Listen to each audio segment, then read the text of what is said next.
Now, believe it or not, comb inside of the beehive is not all the same. You can see the color differences right here.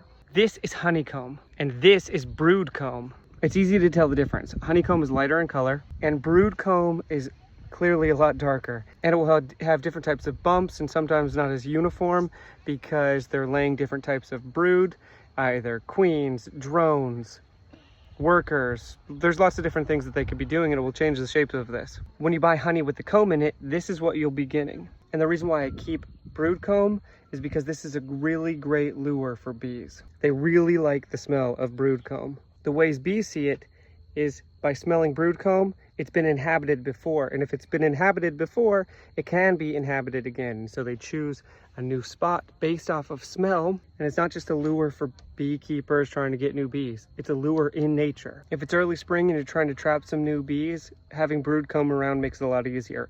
Or if you have a friend who has bees in an awkward position and they want them removed, having some of this around and some frames can make it a lot easier for the bees to choose the home that they're going to go in, or the home that you want them to be in.